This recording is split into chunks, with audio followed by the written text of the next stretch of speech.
I've been through 3 recessions in my lifetime, and I can assure you I carry the scars. But this last one certainly was the most challenging. Well, that's history. We can do absolutely nothing about it whatsoever now. What we can do is take what we have learnt and what we would do differently if there is a next time. And yes, there will be a next time. That's not negative, that's positive. That's being realistic. But let's also be realistic about the future.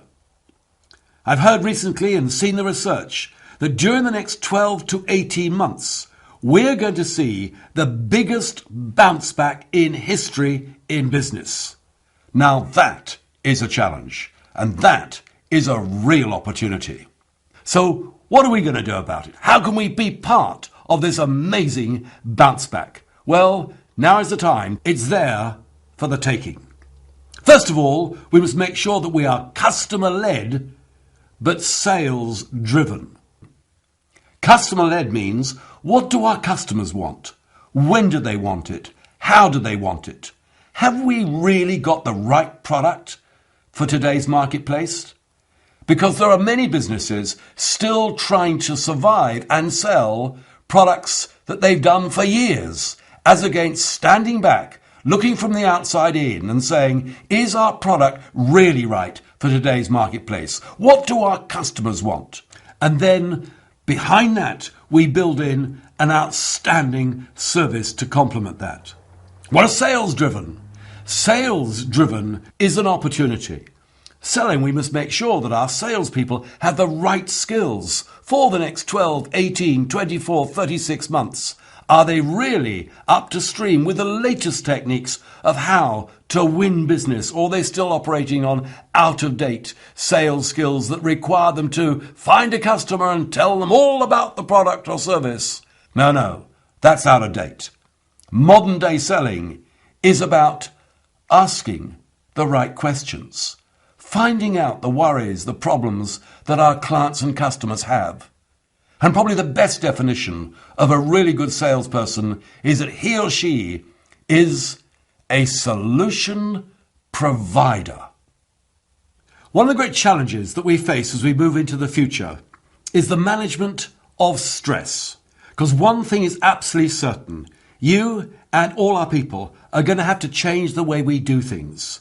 Nothing to fear there, so long as we have an attitude of mind of, how can I do it better?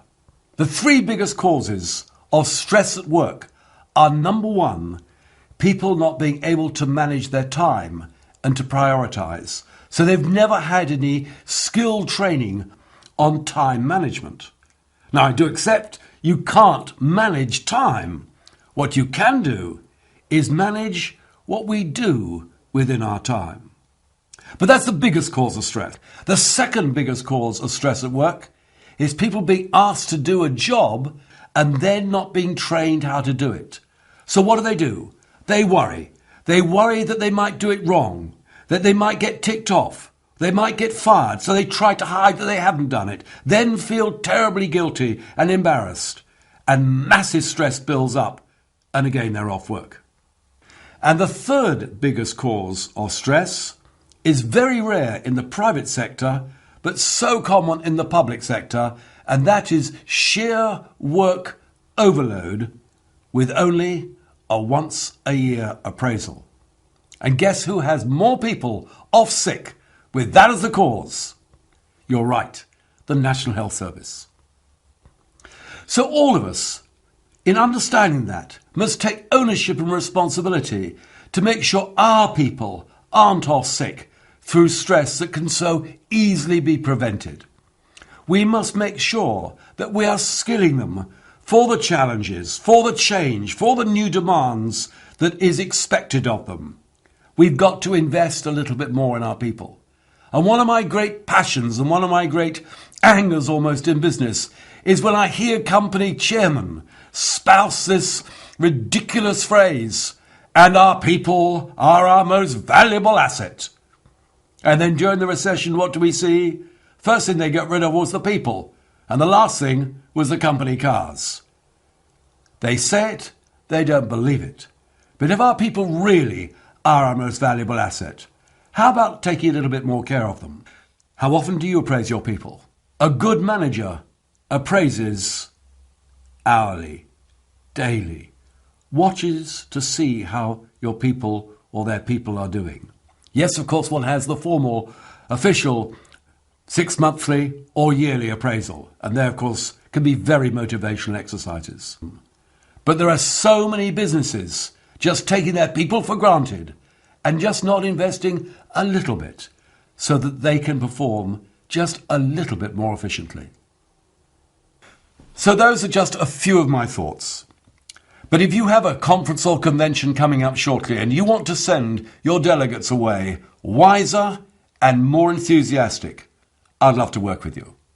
If in your business some of your people could do with a little bit of coaching or mentoring, or perhaps even upskilling on leadership, management, sales skills, prioritizing, and of course the whole customer care arena, I'm sure we could help. So give us a call. But let me assure you, any business that trades with the Richard Denny Group has no risk whatsoever, because we always give a 100% money-back guarantee. The risk is with us, not with you.